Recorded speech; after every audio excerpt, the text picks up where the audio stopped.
dust jacket looks like. And this is from, I will show you a mural done by, two murals by Vinod Bihari Mukhopadhyay, who was an artist in Colorado.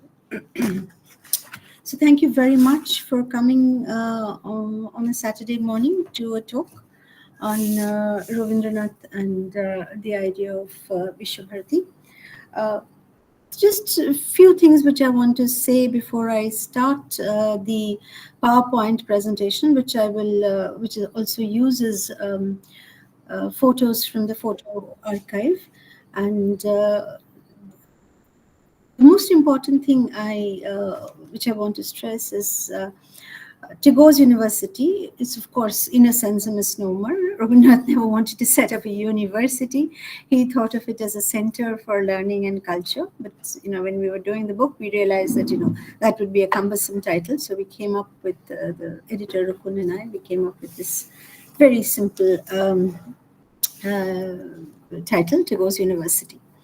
That's one. And the second is, I just want to break a few assumptions that exist about Visva Bharati. One, I think, is that it grew out of the school, the ashram school, which is now called Patho Bhavan. So as I will argue that, to do this is to dehistoricize Rabindranath. Rabindranath is a very historical and a political person. So he's located in his own time. So there was the school in 1901, and in 1918, there is a foundation of what is going to become Visva Bharati. So there is a period of 17 years we're looking at, and a period of 17 years of a lot of change in the history and the politics of Bengal and India, and also in Rabindranath's own life, right? So I begin with the making of the ashram, but I go on to historicize Visva Bharati and to talk about how the idea of Visva Bharati needs to be placed in the history of its time, which is also, it begins to think about it during the First World War, but it finally begins to operate by the end of the First World War. That's one. And the second is that it is not a nationalist enterprise. It is a decolonizing enterprise, definitely, but not nationalist in the sense that we understand it. As a matter of fact, throughout 21, even into 22, Rabindranath will have very heated exchanges with Gandhi on non-cooperation, because he believes that the spirit of Visva Bharati is being destroyed by the idea of non-cooperation. So let me start with the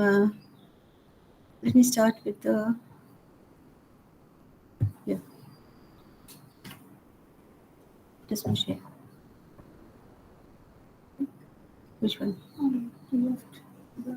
I left the meat. I think so.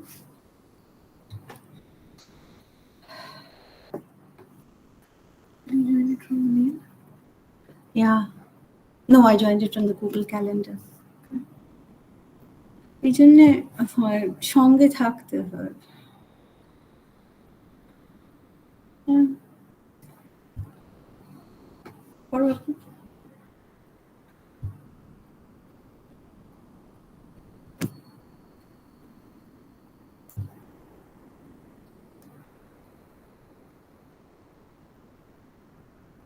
Sweating like mad.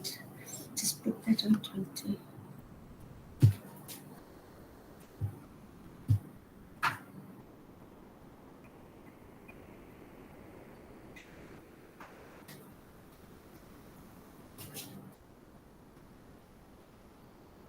Should I switch here?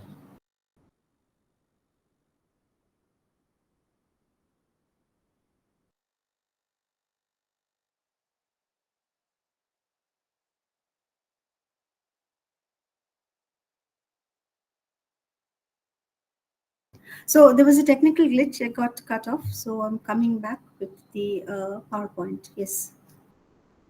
Just give me a minute. Sure, ma'am. Okay, ma'am. Take your time. No problem. Yeah.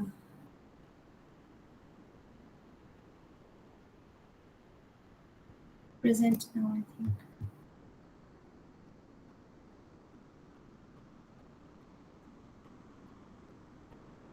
Sorry, what is the thing of sharing? Ma'am, there is one logo below. I mean, just beside that reaction kind of a logo, we have that sharing option. I mean, the tab will come up present now. You just click on that, then you will find share a window.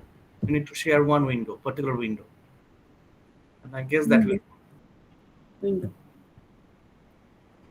Hmm. Share desktop. No, no, share desktop. Okay. Yes, ma'am. It is.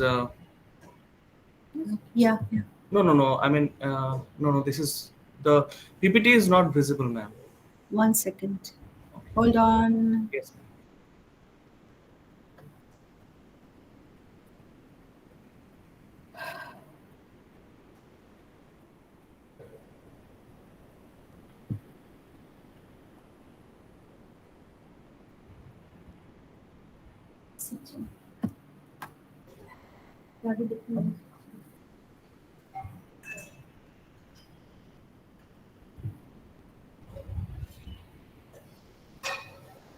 So you need to share the window. Okay. You just open the PPT at the background. Tab. Yes, I'm just going back to the screen tab. That's the thing.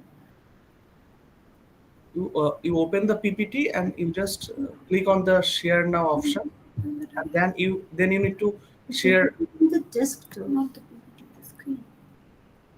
What screen? The Zoom meeting screen. The Zoom meeting screen must be this. This.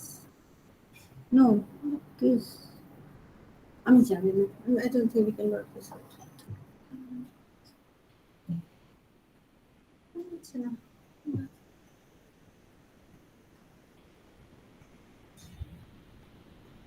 Shaukat, I'm sorry about this. We just trying to work this out. কোনো একটা কারণে হচ্ছে না। Okay, ma'am, no problem. We Ma'am, do. you can also mail me the PPT if you want. I can. No, no, no. I can't mail you the PPT. I have to Okay. be able to show it and talk.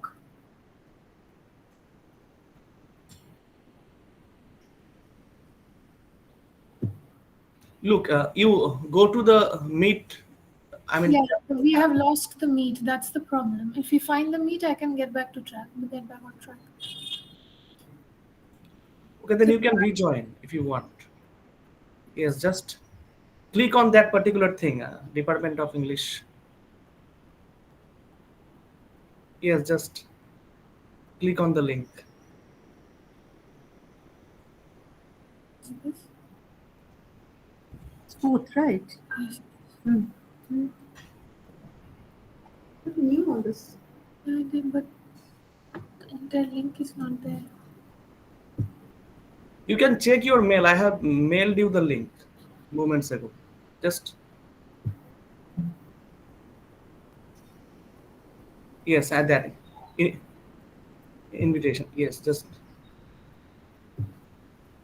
that link, video link, video call link. Yes.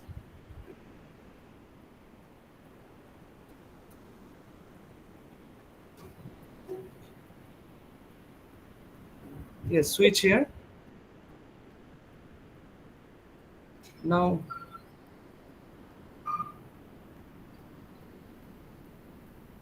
I can't window. see. Yes, yes, Can't yes, see my desktop. yes. Are you able to see our screen? Yes, yes, I can see your screen. And now just click on that. I think you haven't opened the PPT yet. Did you open the PPT? Yes, it's minimized. Just yes. Now click on the PPT. On the window, click on the PPT. The Yeah, middle. Yes. Click on it. Now share. Share. Let's go back to the first. Yes. Now the PPT is visible. Shatidi. Let's go. It's visible now. It's visible, Shatidi. Yeah, yeah.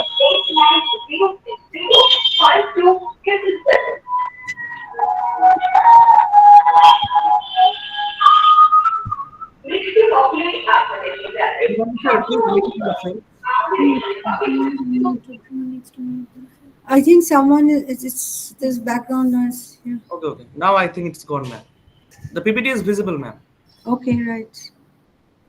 Where is the section?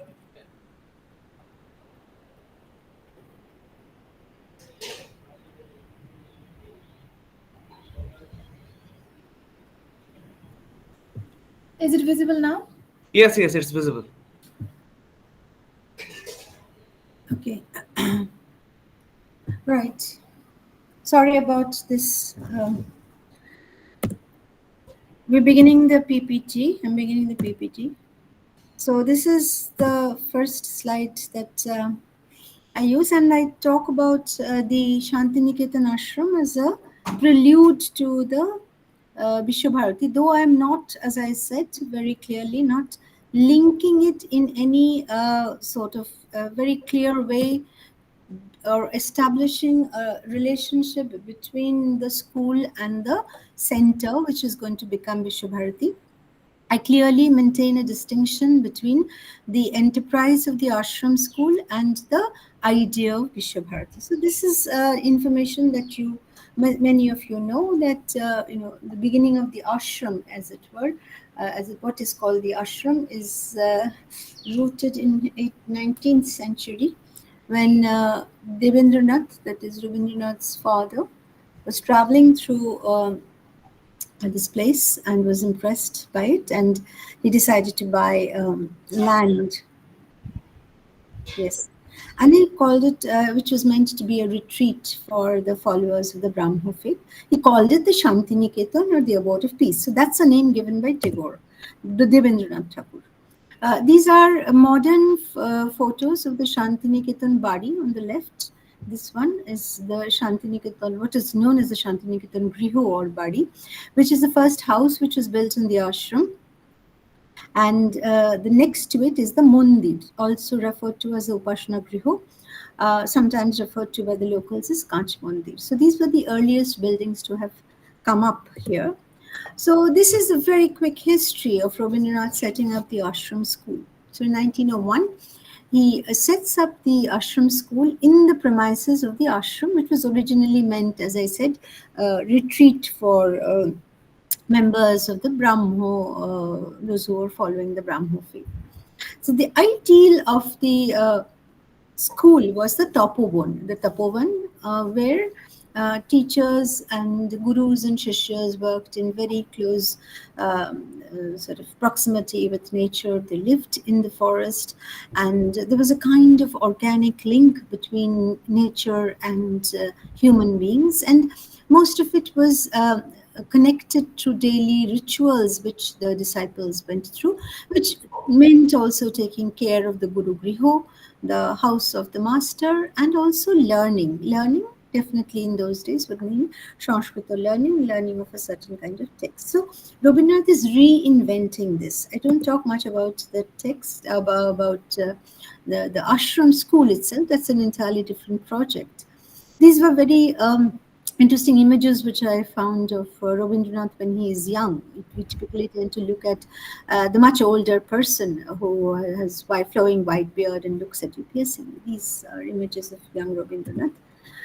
These are Rabindra Bhavan photo archive photos of the ashram, as it were, many years ago. So this is what you have on the left. Shalviti, Shoykot will probably have remembered it.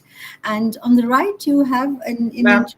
ma'am, 1 minute, ma'am. Ma'am, the second PPT, I mean, the second pages are not visible. We can only see the first page. Equal? Yes, yes. Now it's visible. Okay, okay. Thank you. Just do this. Okay. This Yes, now yes. visible? Yes, yes. Now visible, ma'am. Okay, so on the left is the avenue lined by the shal trees. This is within the campus, leading to the Amro Kunjo, the mango grove, where the classes take place. So this is the famous classroom without borders, not room, a class without borders, where teaching learning takes place in the proximity of nature. There were many things, many changes that Rabindranath made to the original Brahmotradishram, which was a very rigorous, ritualistic kind of practice, getting up very early in the morning, doing mantra part, having a bath, and going for the sort of classes and coming back. So largely on the idea of the Tapovan. Ever since he started staying here, from 1907, 1908, Rabindranath made changes and included music and theatre as part of music, meaning songs, and theatre as part of the curriculum for the boys. As a matter of fact, he wrote plays in which the boys acted, Sharadotsav being one. So I'm not going into the details of that. We'll start with, sorry, can you see this? Not visible? Yes, ma'am. Yes. Okay. So this is really for me the point of turning point. That is the award of the Nobel Prize for Literature in 1913. Before this, of course, in 1912, he is in England meeting William Rothenstein and a whole lot of people who are Rothenstein's friends, and amongst them are C.F. Andrews and William Pearson, two Anglican priests, Christian missionaries who come to Shantiniketan. So impressed they are by Rabindranath and by his, his the lyrics of Gitanjali. So they come before the award of the Nobel Prize. So the Nobel Prize, as you know, he's the first Asian to get it, and in a certain sense, it changes many things about Rabindranath. It creates world fame. Most importantly, it transforms him from merely being a poet to a public intellectual.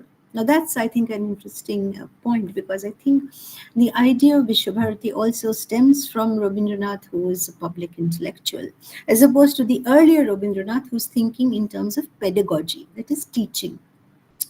So the core moment of this, which I look at Vishwabharati, is the nationalism lectures, which you may wish to suggest to your students to read. This is the nationalism lectures were a series of lectures given in Japan and in America, in which he says that nation is anti-human. It's all mechanical. It's it's there only to allow the profits of capitalism and colonialism. And it's full of xenophobia. This is something that, of course, it would be easy to understand. Xenophobia is a hatred for others. So this xenophobia is necessary because the nation has to be understood as an exclusive thing. It is ours, we and they. So self and other. The great Hegelian self and other understanding can happen if you, think about what the nation, as in Rabindranath's thinking in 1916, is. So he says that the war is a war of nations. So this is a war of nations, and its only interest is plunder of the resources of other countries and also of people. He, as a matter of fact, says that India is a country of no nations, right? We can address this if there are questions, but he calls it specifically the country of no nations. So nation is a foreign idea. In India, we did not have a nation. We had a community, we had a society, we had a country. So the idea of the nation is something that he's repudiating. So he's saying that now, if this is the situation where we are looking at a collapse of civilization, how do we address this? So we address this, as he says, by imagining a place where restoration of these human values can take place. How can they take place? They can take place through the pursuit of culture and learning. So this is what he writes to his son Rothindranath in 1916. To go beyond narrow chauvinism, established in Shantiniketan a Center for Humanist Research. The new idea, and this is very interesting, is of coordination and cooperation of cultures. A true center of Indian culture would foster creative and the universal, first in India's many cultures, then in those of the world at large. So Rabindranath is thinking about decolonization, especially about the focus on Indian learning, on Indian cultures and knowledges, but not at the expense of cutting India off from the rest of the world, which he believes, the entire tide of nationalism might be doing, which is why he is against Gandhi. So the motto of Vishwabharati is Yatra Vishwam Bhavat Knidam, which means where the world makes its home in a nest. So you can understand that his thinking about Vishwabharati is very different from his thinking about the ashram school. The ashram school is a kind of enclosed program. It's a kind of program that's inward looking. It's about making changes within oneself by thinking of an indigenous community and so on. thinking about ancient India as an ideal. He's moved away from that. He's thinking of the relationship of India and the world. Now, typically, many people use the word cosmopolitan or international. Rabindranath was against both these words, which is why I do not call it cosmopolitan. And he says cosmopolitan is colorless, and so is international. So we have to think about, because international, you see, a person who is against the nation cannot think of something as international. So he says his words are universal, or we can say the world. Right. So the founding of Vishwabharati happens in 1918. So you think it's 1916 when he begins to think about it. And it takes 2 years of what we call gestation, of thinking about how he is going to go about it. And all foundations happen in December, because that is the time of Rabindranath's conversion. So 23rd December 1918 is the founding of Vishwabharati. And the inauguration, and this is also from the Rabindra Bhavan photo archives, the inauguration is a more formal thing in which he invites Silva Levy, Leonard Elmhurst, Stella Crumrish, among others, and various dignitaries also from Kolkata come. And there is a discussion of what Vishwabharati means. And this is the idea of Vishwabharati, that Bharati means goddess of learning, is now ready to make her presence felt. And the other meaning, and this is Brojendranath Chil who delivers this talk, that the world will arrive at India's doorstep and we will make that world our own. So it is about bringing India and the world, and that is the true significance of Vishwabharati. It says world learning, and therefore it did not take the word for a very long time university. It was never Vishwabharati University. Vishwabharati meant that it was a center for learning and as such a university. So there are 2 lectures that he actually gives in 1918 and 1990. He also gives a talk in 1921, which is a formal inauguration. But these 2 I felt were very important, because the core of the idea of Vishwabharati is contained here. What does he say? He says that the focus of Vishwabharati is the production of knowledge. Vidyar Utpadan is his word. Through a cooperation or a cooperative of minds, Chitte Shamavai. Right? So we think of cooperative always in material terms, right? So textile cooperative or a cooperative of some kind. But Rabindranath is thinking far more metaphorically, metaphysically, I would say, where he's saying there will have to be a cooperation or a cooperative of minds. And minds of who? Minds of people across the world. So it is not a dissemination of learning, So the school is a dissemination of learning. It's a pedagogical process.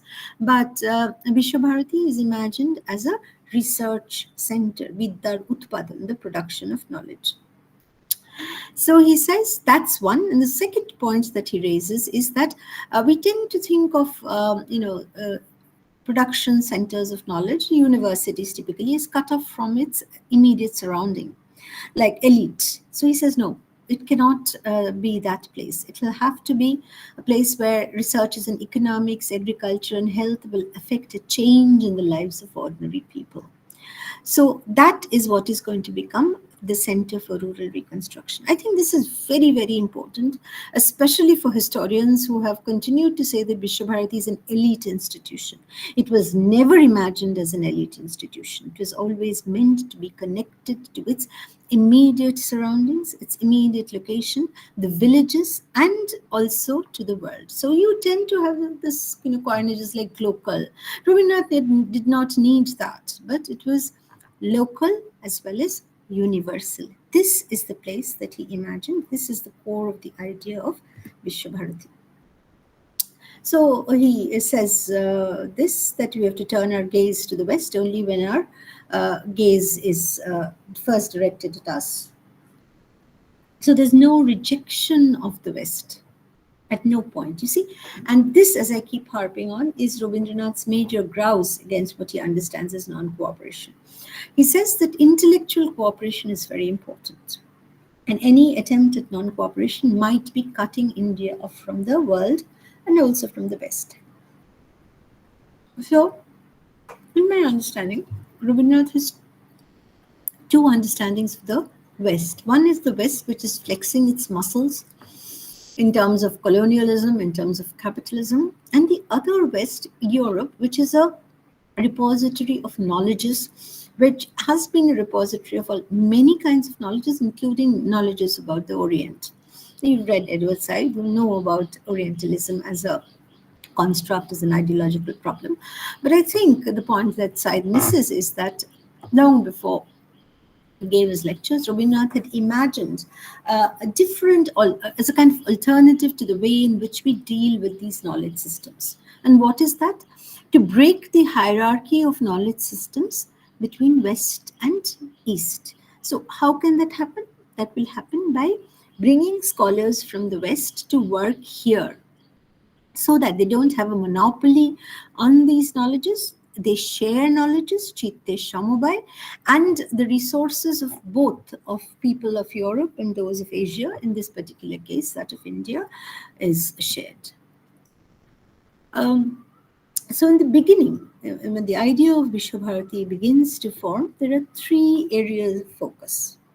One is Oriental research. I'll come to what Oriental research means. The second is fine arts, music and performance, typically Kala Bhavan and Shongit Bhavan.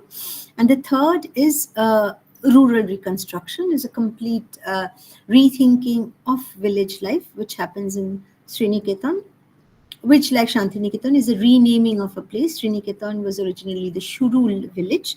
Sriniketan means an abode of plenty. Sri also means Lokhi. So these are the two names that he's giving to these places. Shantiniketan has been named by his father, Sriniketan by him. So they constitute also what we may call the twin campuses. So as a world center of learning, how does he go about doing that? He invites eminent European scholars. Who are these?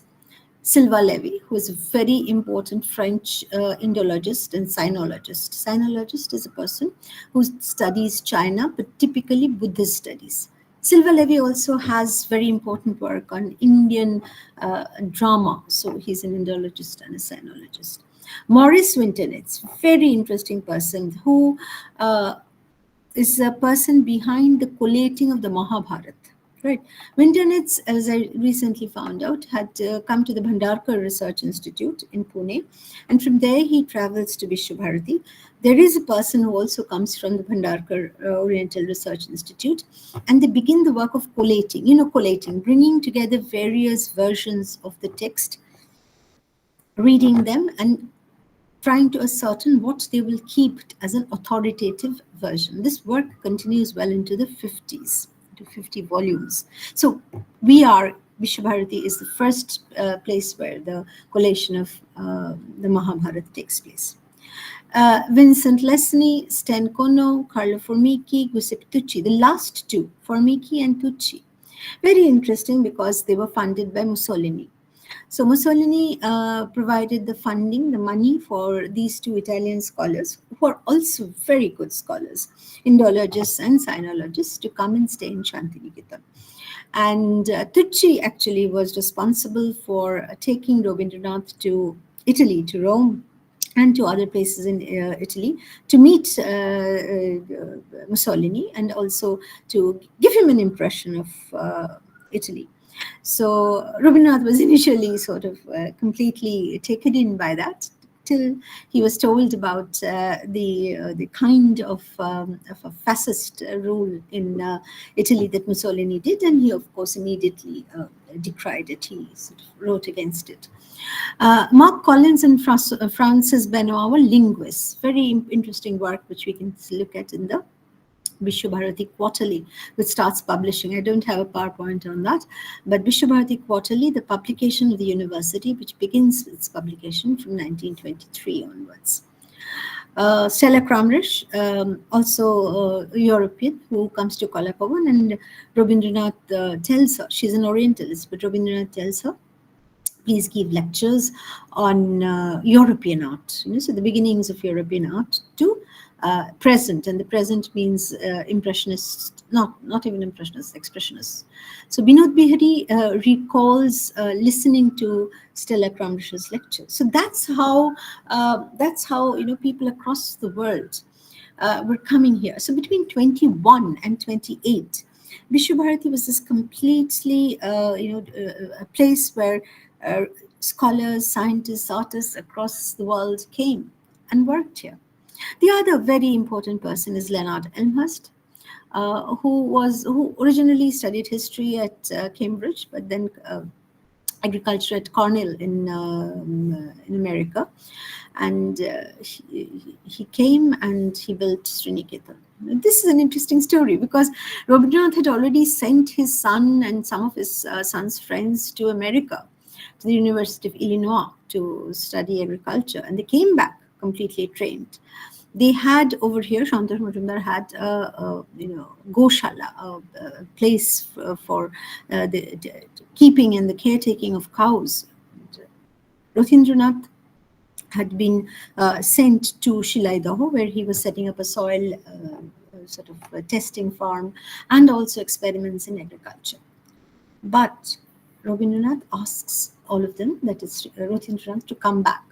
But the real work of Sriniketan begins only with the coming of Leonard Elmhurst.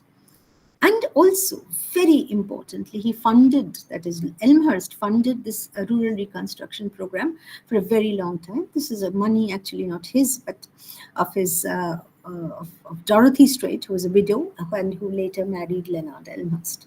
The other two people I've mentioned, Andrews and Pearson. Andrew is always referred to as Shahib by Rabindranath and by everybody in the ashram as Shahib. The only person referred to as Shahib. And there were two Anglican priests who came here, and they were strong supporters of Indian nationalist cause. They settled here. Pearson had a house, and there's a Polli which is named after him, Pearson Polli, and the Pearson Memorial Hospital. So he worked also with the indigenous people, primarily the Santhals. Andrews was a peripatetic person. He sort of moved across India. He went to Fiji. He went to all places where he believed that there was oppression. And both Andrews and Pearson actually went to South Africa to meet Gandhi. So the connections between Gandhi and the ashram, thanks to Rabindranath and Andrews and Pearson, was very intimate.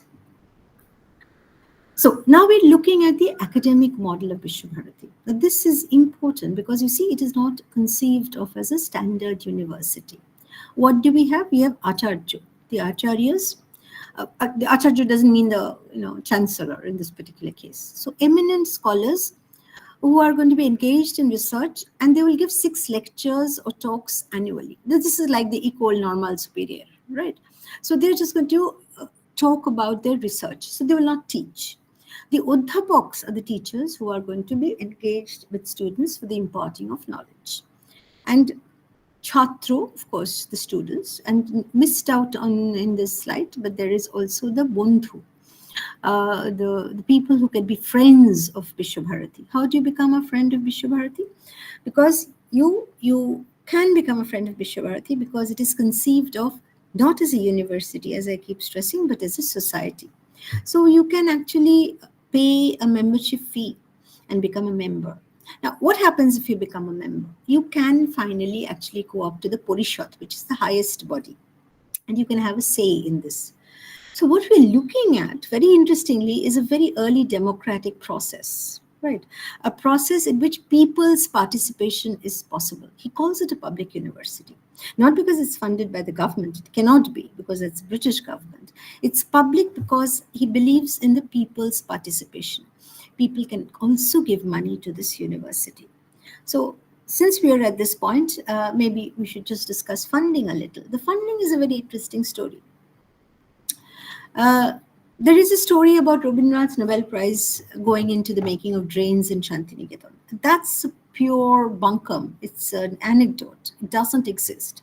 Rabindranath's Nobel Prize money went into the making of agricultural banks in Kaligram and Potishwar, which was their sort of original zamindar.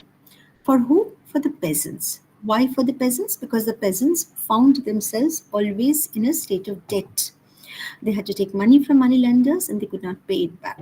So the idea of the bank was that they could get money at a very low rate of interest, and then it would be possible for them to not to be in this terrifying debt. So that is how he thought about. One second, please. That is how he thought about. That is the important thing about. The funding. So the funding, therefore, did not come from the Nobel Prize money. So where did the funding come from? It came from all the Maharajas, the Nawabs, that is the royalty, as you might call it. Also from industrialists like the Tata, the Birla, and especially from the various branches of Birla. The Tata money came in, for example, for the making of Ratan Kuti. Not very much money, but definitely some money for the building of the guest house. And there were also money which came in from various other small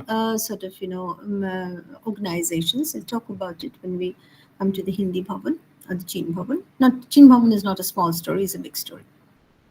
So what are we looking at, therefore? We are looking at Visva Bharati, which is imagined as a society. Because it is imagined as a society, it can have a school, it can have an Oriental Research Center, it can have a Kala Bhavan, it can have rural reconstruction. This is not your standard university. It never was in Rabindranath's time and well into 1951. So in this letter, Rabindranath also said, this is Oriental research. What do we need to have? Ancient and Vedic Sanskrit, Pali, Prakrit, Avesta is Persian, Bengali, ancient Hindi literature, Tibetan, Chinese, Arabic, Persian, any one of the Dravidian languages. So either Tamil, typically Tamil, or maybe something else. So Ayurveda also, Indian history, archaeology, Indian philosophy, Nyaya, Shankho, Vedanta. Along with this, a study of major European ones, German, French, literature, English, that is English literature, linguistics, and European history. So you can see that he's running the entire gamut of what we would call Indian knowledge systems in its languages and cultures, and philosophy, most importantly, as well as that of Europe. So this is the world center that he imagines. So Oriental studies and aesthetic education. So I begin with Chin Bhavan, which was of course established much later in 1937. But before that, Rabindranath had two very important scholars who were part of the school, but who became later, research scholars and teachers in Visva Bharati. One is Bidushekhar Bhattacharya, who knew Chinese, Tibetan, Pali, Prakrit, Sanskrit, of course, he knew. And he was asked to write primers in Chinese and Tibetan. And his major area of interest was Buddhist literature. So between 1924 and 1933, there was a fund from the Maharaja of Baroda, the Gaikwad of Baroda, which funded these two research scholars. And they wrote books, did research, and they wrote books and articles, which we can now not even imagine in a time where there is no internet, where their access to text is very difficult. They bring their own text, Bidushekhar does. And they keep writing, they keep producing. And not only that, they also guide research scholars. So the work of Bidushekhar is Buddhist philosophy. Rabindranath has a very important and a very interesting take on why Buddhist philosophy and Buddhism is important, especially as it travels to China. And this, he says, is very important because not only because of the engagement between these two very ancient cultures, but because texts, original texts in Sanskrit, which have been lost, have been preserved in China. So you need to bring those back in the form of translation. So there is translation from Chinese into Sanskrit and also into English. So it is also a translation project, a translation not only of text, but also a translation of cultures. So this is, Chin Bhavan is actually established by a gentleman called Tan Yun Shan, who Rabindranath meets in Singapore in 1927 or 28 when he's on a lecture trip. Rabindranath is, of course, traveling all across the world. Tan Yun Shan comes to Shantiniketan. He's very impressed. And he goes back. And with the help of the Friends of Association in China, he funds the making of what he calls the Hall of Chinese Studies. And this is on the right. This image is something that I loved. I use it in my book, which is of a scholar, a Buddhist, young Buddhist monk probably, who's sitting on the parapet and reading. So China Bhavan, we must remember, is just not a place for study of Chinese language and literature and culture. It is a center for Asian cultures. So exchanges across Asian countries, typically and especially India, China, and Tibet. So this is how he imagines Chain Bhavan. And this is Hindi Bhavan. This is not Hindi Bhavan. These are the people who go into the making of Hindi Bhavan. On the right is Kiti Mohan Sen. This is on the right, the gentleman with spectacles, clean shaven, who's unfortunately just remembered as Amartya Sen's grandfather, but great scholar of Sanskrit like Vidhushekar, and also of Hindi tradition. So he really begins the study of what we call, the medieval sort of saints, or the medieval poet saints. People like who? People like Nanak, Dadur, Kabir. Rabindranath translates Kabir. And so this is a kind of minor, as it were, an alternative to the mainstream Hindi. And this interested Rabindranath in a major way. This picture on the left, you have at the center Charles Freer Andrews, who took a great interest in the beginning of Hindi Bhavan. And the money which came from the Halwasiyas, he was one of the people who kept, meeting the Halwasiyas for this money, Vanarasidas Chaturvedi and Andrews. And to his left is the bearded young gentleman, is Hajari Prasad Dwivedi, who was sent by Madan Mohan Malvi, I think, from Banaras to Shantiniketan. And he becomes one of the most important scholars and writers of Hindi, especially the alternative tradition, Dusri Parampara, as they call it. This is a term by a different scholar, but very important work in the Hindi world of scholarships. And he's also a writer. He writes a novel which is called Ban Bhatt Ki Atma Katha, which is a fantastic postmodern kind of text, which will beat any of the great European postmodernists. But Kiti Mohan Sen, Hazari Prasad Dwivedi, and Rabindranath together have this vision of the importance of many other languages, so just not Hindi. So Hindi and other, what typically is called vernaculars, I hate the term, Indian languages, all of it was supposed to be studied in the Hindi Bhavan. This is what the Hindi Bhavan looks like now. This is exactly how it was built in 1938. It's just been repaired.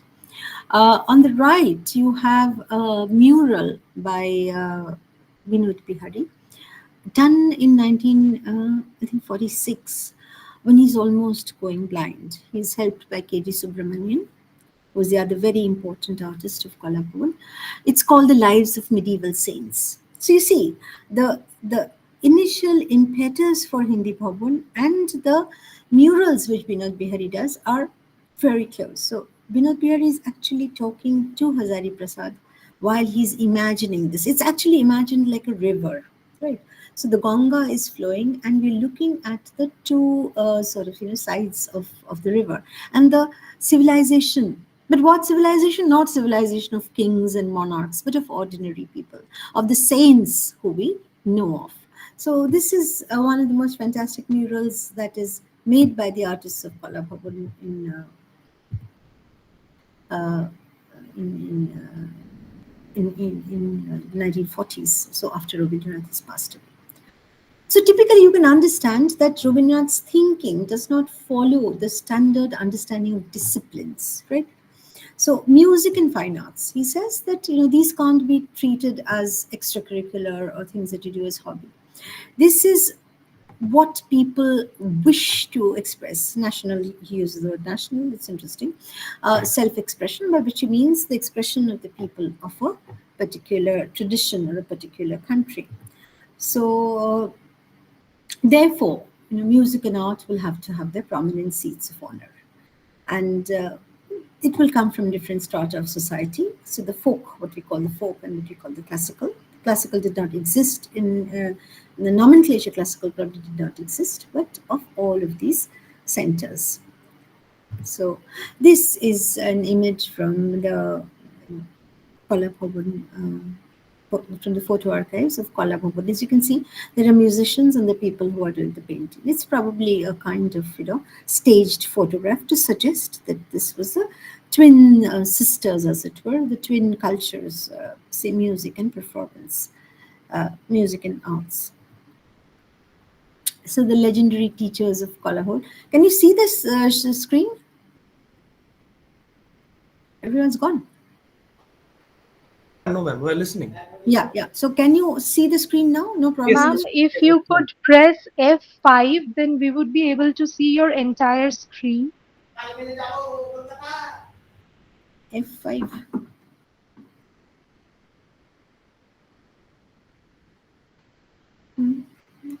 No, this is the entire screen. You're looking at the full slide.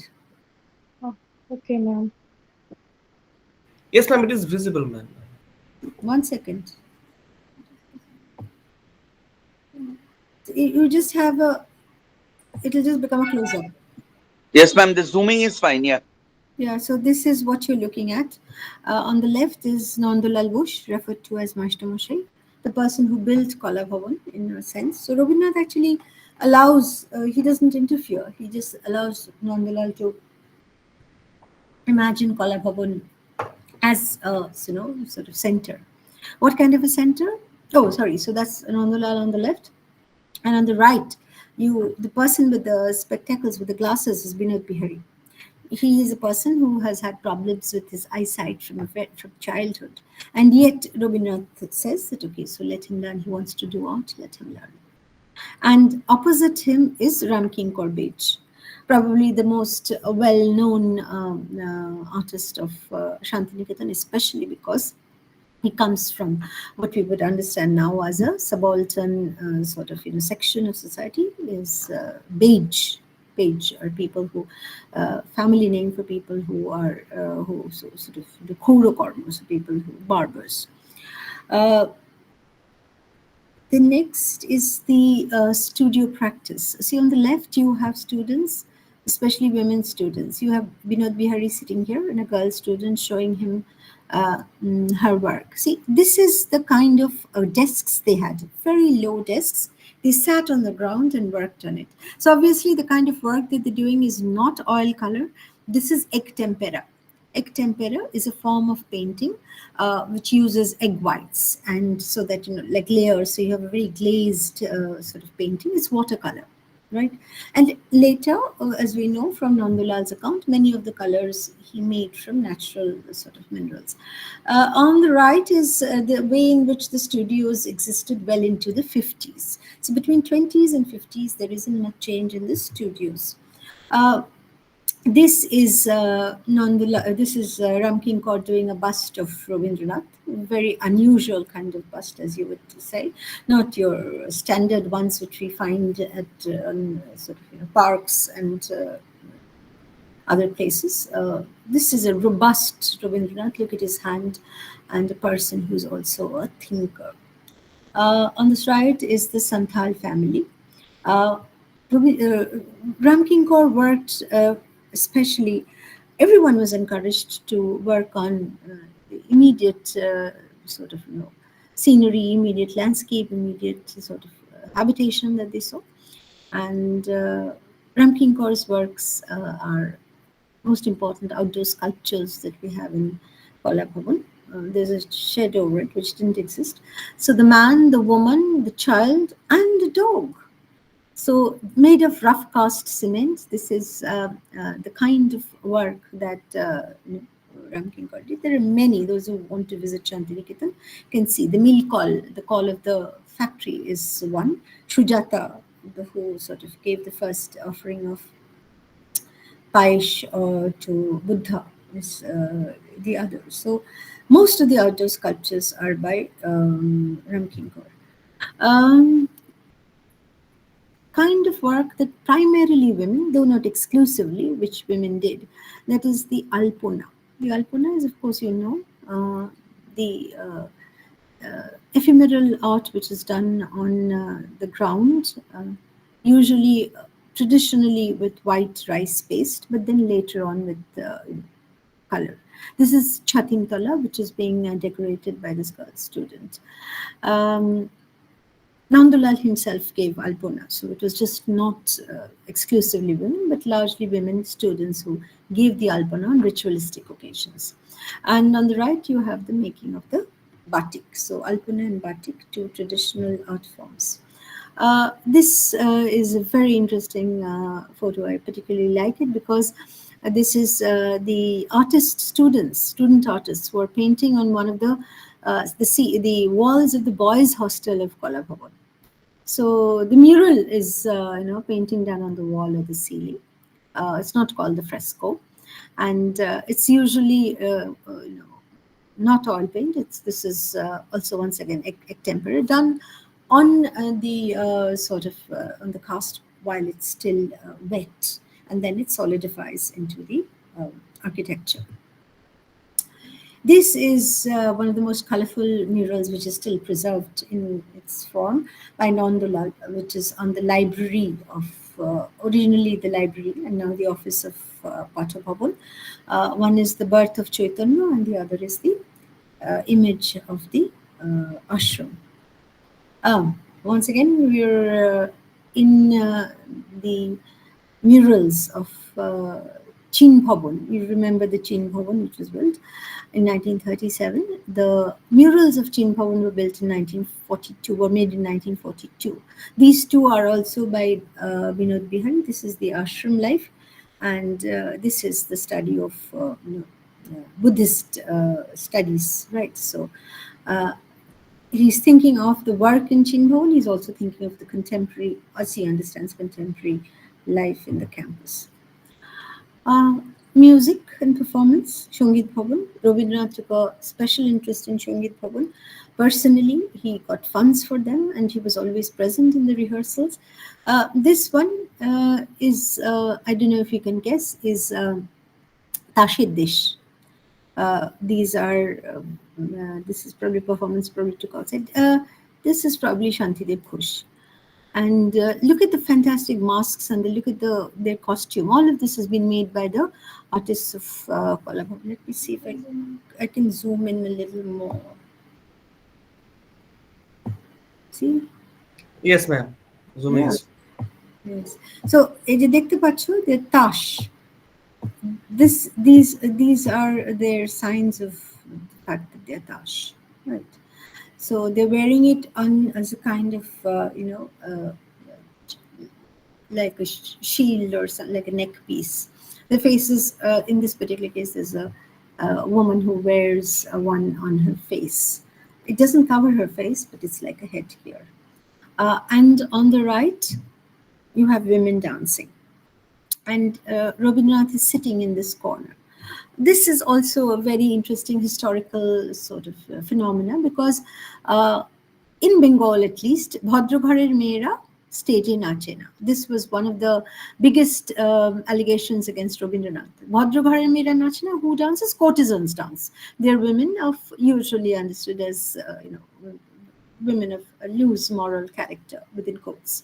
So Rabindranath introduced this practice of women from middle class families learning to dance and taking part in various kinds of performances and rituals. He traveled with them across India and also to other places, especially to Java, Bali, Sumatra.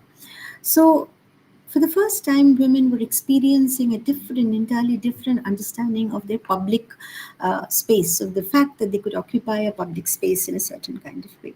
But Rabindranath insisted for a very long time of being part of that stage performance, so that his presence gave a certain amount of respectability to this. So this is from where we move to Sriniketan.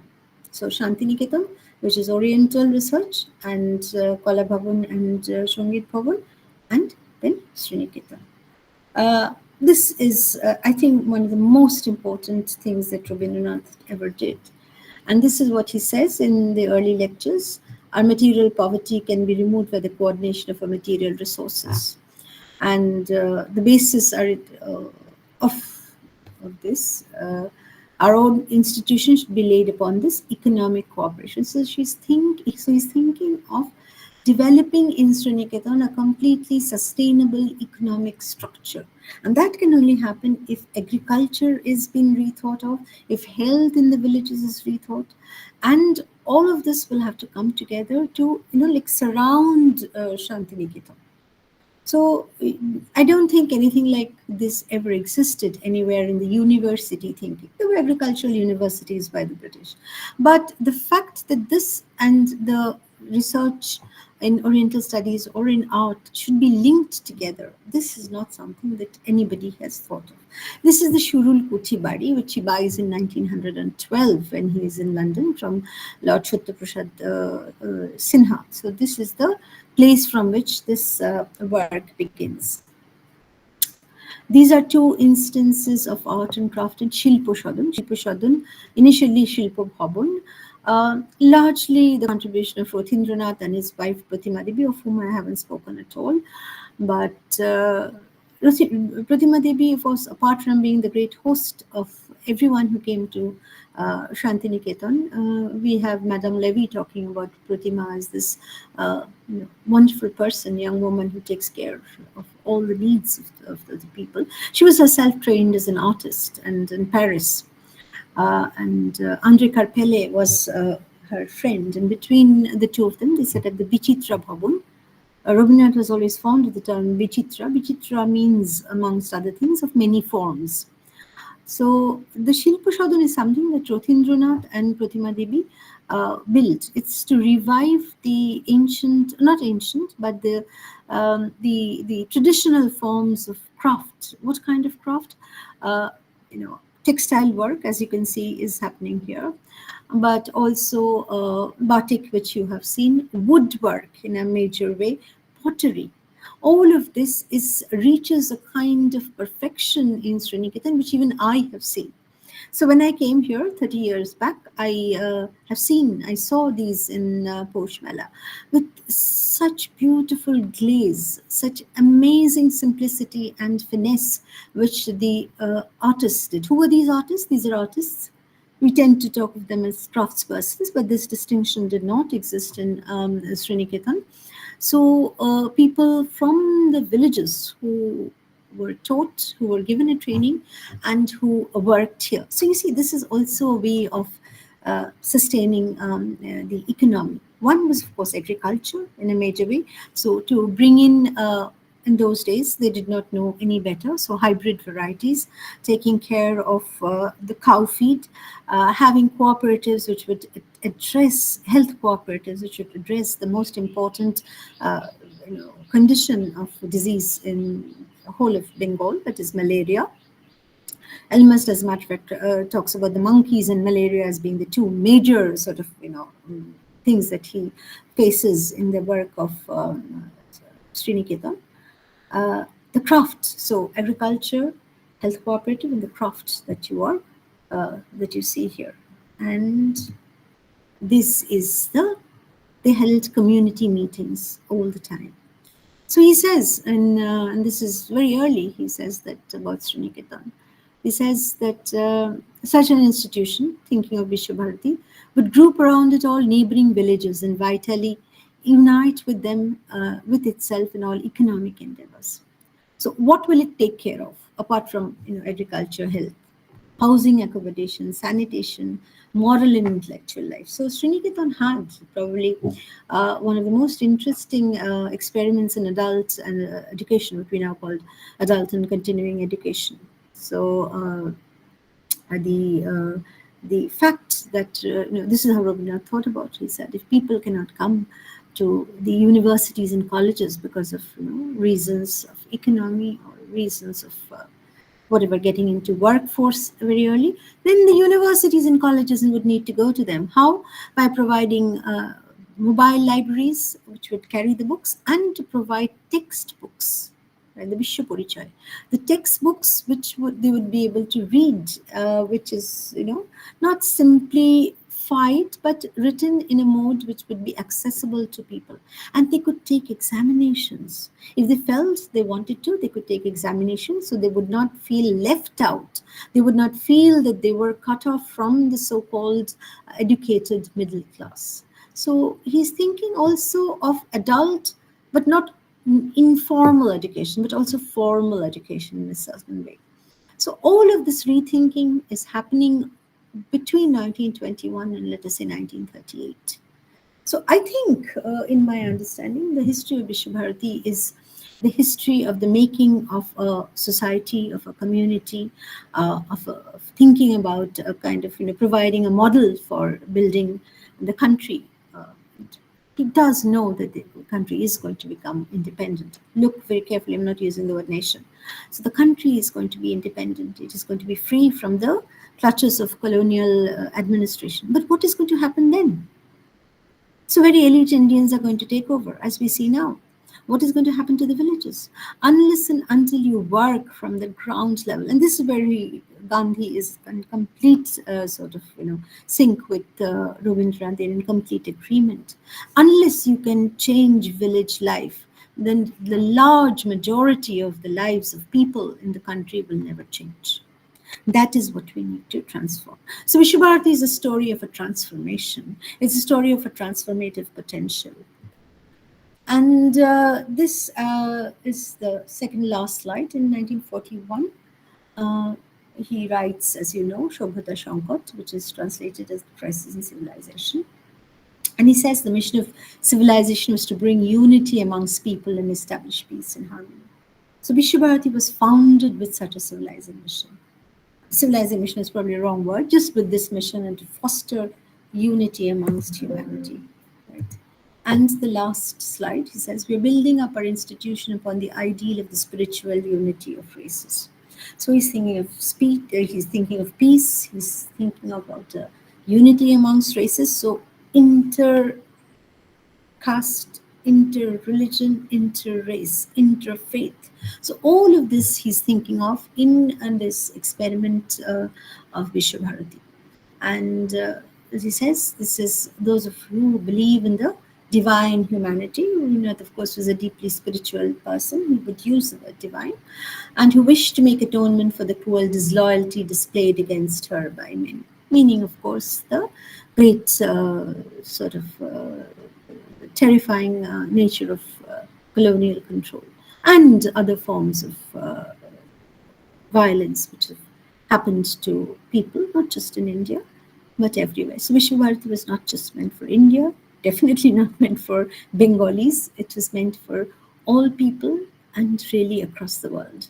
And in Rabindranath's lifetime, and even afterwards, I think it remained this place, which was, not to use words like cosmopolitan or international, a universal or a world space. Yes, that's it. Thank you. That's the last slide. Okay, thank you, ma'am. Thank you so much for such an enlightening talk with an engrossing presentation. Now, I would like to invite the audience. So, if you have any questions and queries, please raise your hand and ask. I would like to ask Professor Pinaki Roy, sir, if you have any questions and comments. It was an absolute pleasure to be taught by my teacher once again. So I was Oh, actually here? listening to her. So, yeah. Yes, ma'am. I can't see you. Okay. Oh, Sir, please switch on your camera. দেখতে পাচ্ছি না। ma'am, এই যে আমি এই যে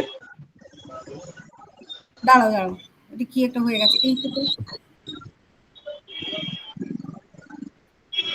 something which has happened. আচ্ছা তুমি বলতে থাকো, I'll try and find you. না না আমি খুব মন দিয়ে আপনার লেকচারটা শুনছিলাম, খুব ভালো লাগছিল, অনেকদিন পরে শুনলাম আবার। অনেকদিন পরে শুনলে? তোমাদের সময় তো এসব কিছু পড়ানো হয়নি।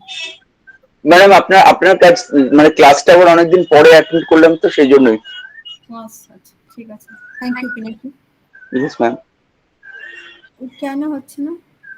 Why is it not showing the entire screen? Ma'am, you need to go to that that settings button and manage the layout. Just change the layout of the. আচ্ছা দাঁড়াও। Okay, ma'am.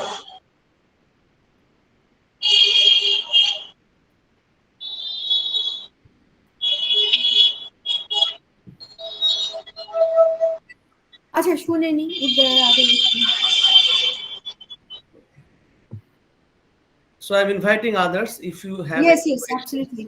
Okay. Now it's just moved to me. I can't see anyone, but I can see myself in the camera. We can see you, ma'am. That's okay, great. So I'm asking So please.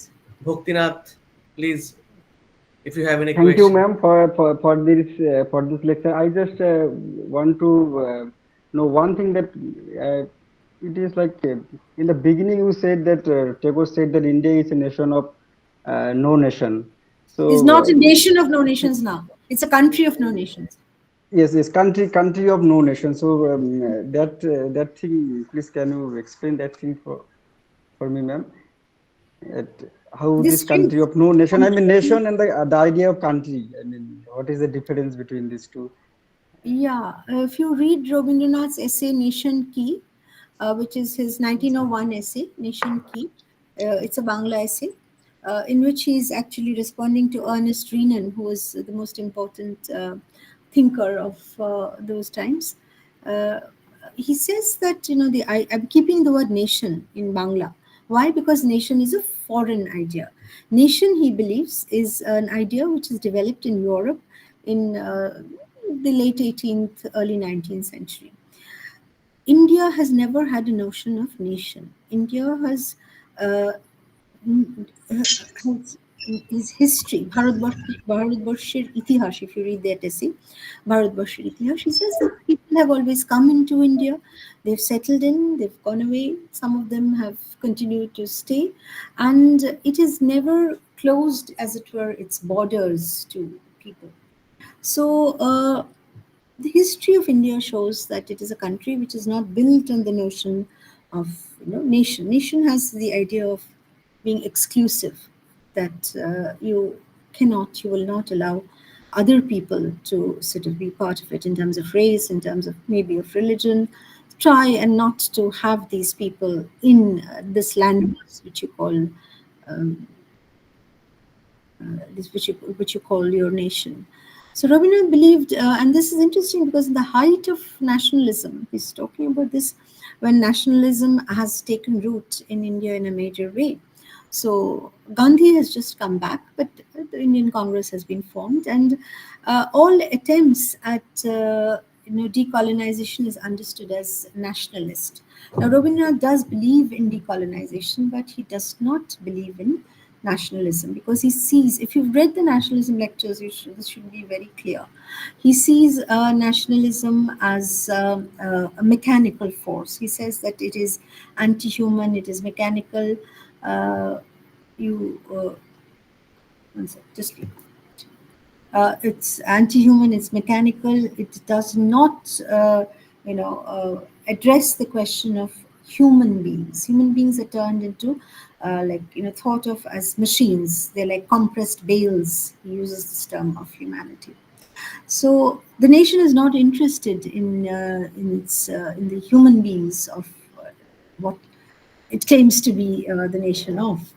So I think Rabindranath has been from the beginning, I think for a very long time. Even when you think about the Swadeshi movement, where he's writing these fantastic songs, and he's writing Ghore Bari with the memory of the Swadeshi movement.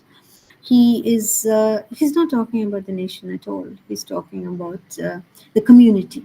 He's talking about the indigenous community, really. Indigenous community mane hoche the community which is capable of sustaining itself, whether it's its health, whether it's its education, whether its economic support. It will be able to be able to take care of itself. It will not look at the colonial governance for any kind of support. So that is what he imagines, I think, as country, not nation. Nation, he thinks, is military aggression. Nation, he thinks, is governance in a way that will not address the problems of the people. We've seen this over the last, what, 1947? This is how many years? 75 years. More than 75 years. We've seen this. How prescient Rabindranath was. How he Exactly. looked into the future. He could look into the future and imagine what is. Gandhi had also, you see, he did not take part in the celebration of independence. He was not part of it. Okay, thank you, ma'am. Any other questions? Anyone, please? Sorry, I've run into almost 12 o'clock because of the initial technical glitch. No problem, ma'am. That's okay. Hello. Hello, Yes, yes. Sagar, please. Sagar, please. Good morning, ma'am. Good morning.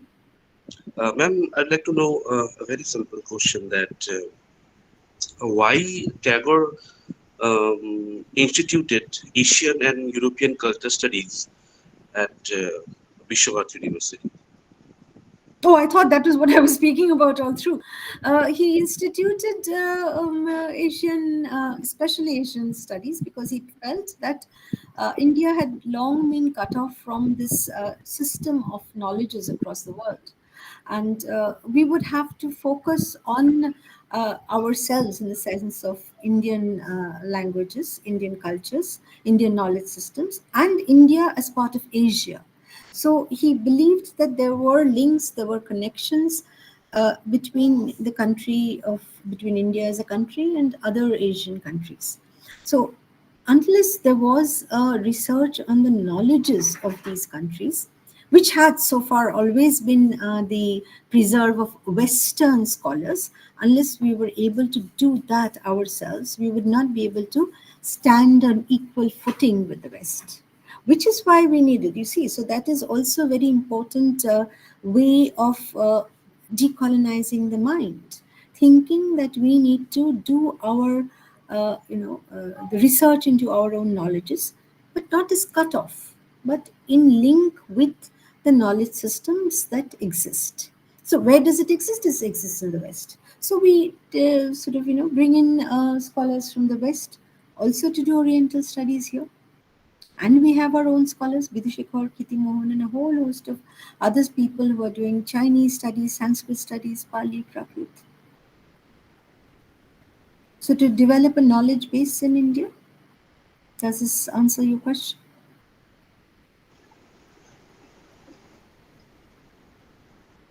Does this answer the question?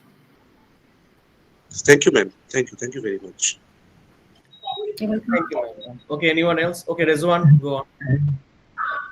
Ma'am, I want to know that is there any threat to Thakur's concept of education in today's educational system? Educational system is a very large sort of field that you're talking about. Threat, well, we are controlled completely by government centers and states. So they have their own ideas of what education should be. So it's nothing can threaten that, but it's very different from the way in which Rabindranath imagined education. If you've read the poem Chitto Jita Parshunna Ucca Jita Shir, where knowledge is free, it talks about knowledge being free. Are we in a country, a nation state where knowledge is free? You should be able to answer this question yourself.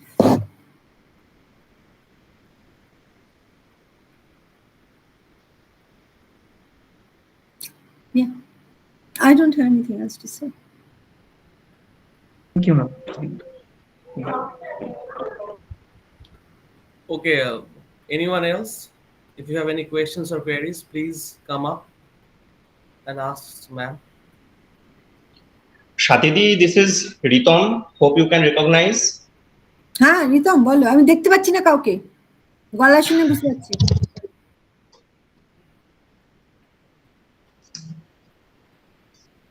Yes Ritam. দেখা যাচ্ছে? ভালো আছেন তো?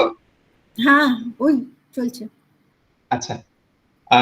Thank you so much for the incredibly enriching lecture. I joined a bit late, sorry for that. No. And it's always learning and enriching to listen to you. I was wondering, Shatidi, if you could throw some light on the formation and the later, say, deviation of Shiksha Shatra, which was established in 1924, I believe. So, which was, I believe, was set up as a complementary sort of institution to Patho Bhavan, but ironically enough, it ended up becoming more of a conformist to the say the colonial mode of education as we see it today. This is one, and two is. If you could also comment a bit about, since we are discussing the idea of Visva Bharati and the objectives associated with that, if you could also throw a bit light on the structures and architectures of the buildings that were built in and around Shantiniketan, because that is again in complete sync with the nature and that has its own philosophy too. And since Shoipodda is here, so I would also request you to organize a lecture on, say this, I believe what Shatidi, you are perhaps working on for the last few years is the history of Shantiniketan after 1951. So I request Shoipodda, if a lecture of Shatidi can be organized on that, as because that's a more interesting and untrodden perhaps area. Okay, I'll think of it. Thank you for the suggestion. Thank you, Shatidi. Thank you. Ritom, just to begin with your third question, the book has been written. So I don't know if you've seen it. It's called Visva Bharati, Tagore's University, History of Visva Bharati, 1921 to 1961. So it covers the 40 years. And 1951 to 61 is the last phase that I talk about. If you read the book, you can, this particular question that you asked about the phase after it became a central university, you can find out about that. So that's beginning with question number 3. Shiksha Shatra. I haven't spoken about Shiksha Shatra at all, which is pity, because Shiksha Shatra actually began as a very alternative sort of school, alternative also to Patho Bhavan, as you rightly point out. Patho Bhavan, he believed, had started becoming very elite in many ways. So Shiksha Shatra was meant to be more grounded. Their education was also to allow the young people, the young students, to bring in a larger degree of what we call vocational training, though that's not the term that would be used, but an ability to work with on hand-on things. So a greater sort of focus on, for example, woodcraft, textile, making of pottery or other leather work. So all these things which would make the students more self-sufficient in that sense. Shiksha Shatra and Patho Bhavan, all of which, once it comes under the central university, naturally becomes, in a way, streamlined. But I would still say that some of the pedagogical processes, both in Patho Bhavan and Shiksha Shatra, I'm not talking about individual teachers here, but the process of pedagogy still has things which hadn't been thought about by national education or state education. One of that is environment. So Prakriti Path, which students of both Patho Bhavan and Shiksha Shatra, I think, did. So learning to recognize trees, insects, birds, animals in the immediate vicinity, to be sensitive to them. This is one of the things that I think, very, very unique to Patho Bhavan. Also, I have seen the children of Patho Bhavan and Shiksha Shatra. I think there is a great deal of happiness they seem to manifest in their being able to sort of, run free. In the mornings, especially if you go before the before the প্রার্থনা begins in Patha Bhavan আগে যাওয়া যেত এখন যাওয়া যায় না then you would see the students climbing trees running around, generally displaying a great deal of happiness. I think that is the spirit of joy, anandu, which was meant by Rabindranath as part of also learning. সেটা একেবারে চলে গেছে বলে আমি বিশ্বাস করি না. I still believe that these two institutions remain very unique, just as Kala Bhavan remains absolutely unique. It's the others, Bhasha Bhavan, Vidya Bhavan. I don't know about science much. It was built, it was great much later, during the time of Sudhiranjan Das.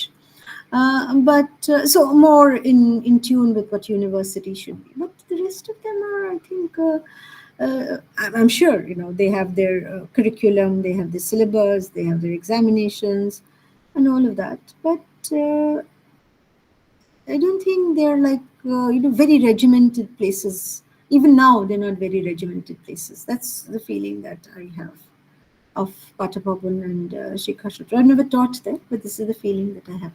Yes, the one thing that we could probably talk about, if there is ever an occasion, is the architecture of Shantiniketan. I've just spoken about a few murals, and I think this is a very, very important point that Ritam has raised. The architecture of not internationalism. Sorry, internationalism, no. Universalism is Rabindranath's term. Anyway, I'm just answering Ritam's question. So the architect of Shantiniketan was largely Shurin Kaur. Surendranath, along with Rothindranath, imagined and built these and created these buildings. Especially if you look at the old Shantiniketan buildings, and if you look at the way in which, as you rightly pointed out, it was built in ways that they seemed to be growing absolutely out of the natural material itself. The colors were never pink and green and violet and yellow. They were buff colored, So the color also of saffron, which was the color of Visva Bharati, Bashanti rong, more likely, so earth colors. And they were absolutely sort of, rooted to the ground, not like, Panchtala buildings as we unfortunately have now. No. So, yes, I think one could do a talk on the architecture of Shantiniketan. I am not probably the best person to talk about it. You can ask art historians. There is a book, incidentally, called The Architecture of Shantiniketan by Shomit Dash. It's available, so you can look at that. It's just the buildings of Uttarayan, is itself a study. Each building is different. Konarko, Shamoli, Punascho, Uttarayan. Uttarayan is very grand and built with woodwork with the help of Kintaro Kasahara, who was a Japanese artist. So yes, I think that's a very, very valid thing. Much of Shantiniketan, we are now a World Heritage Center, incidentally. World Heritage Site, not center. UNESCO World Heritage Site now we are. So all of that is part of, the architecture is a part of this very important theme, I think. Yeah, thank you. Philosophy of internationalism is something that I wouldn't agree with. Rabindranath's philosophy is always universal. The term is the world. It's never international. The man who doesn't believe in nation cannot be international. Very simple logic. Yes. Ma'am ও সৈকত স্যারের হচ্ছে ওয়াইফাইটা of হয়ে গেছে, তো উনি আমাকে বলবেন এটা ফার্দার কন্টিনিউ করার জন্য। Acha, if there are further questions, then we will.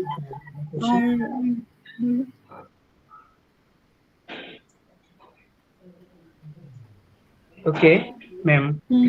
On the behalf of Dr. Shoikot Sarkar, the convener of the program,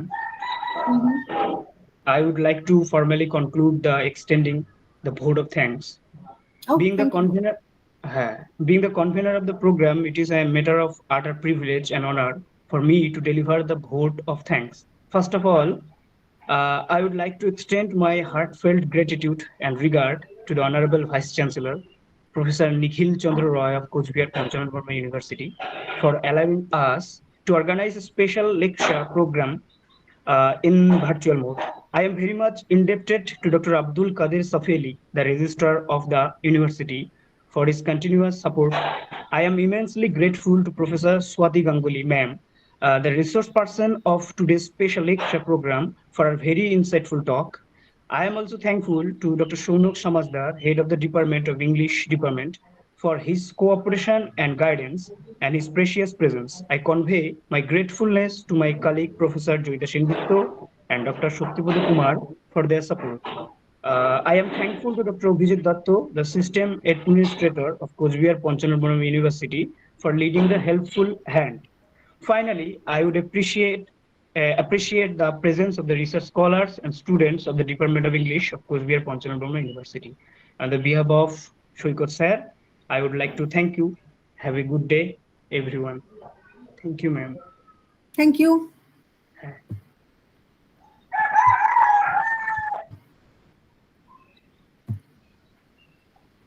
কি হলো? কি হয়েছে? You can mute all, guys. There are many links.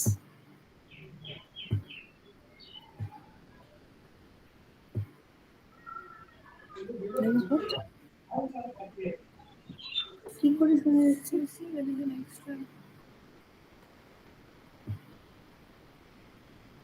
Desktop to Thank you, ma'am.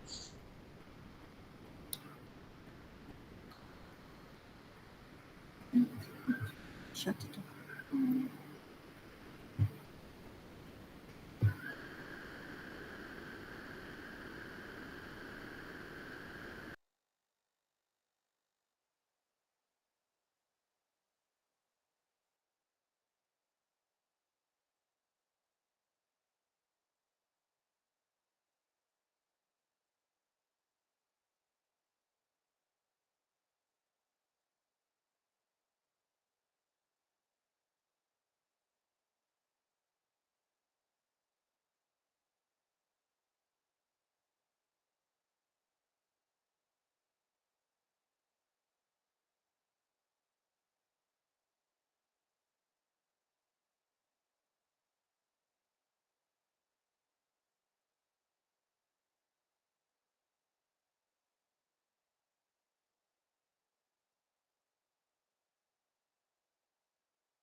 Rizwan, everything is Yes, done? sir. Everything is done? Everything is done fairly. Okay, so she left. Okay. Thank you, sir. আচ্ছা, এমনি অসুবিধা হয়নি তো? কোনো অসুবিধা নেই, সব ঠিক আছে। সবাই কোশ্চেন করার পর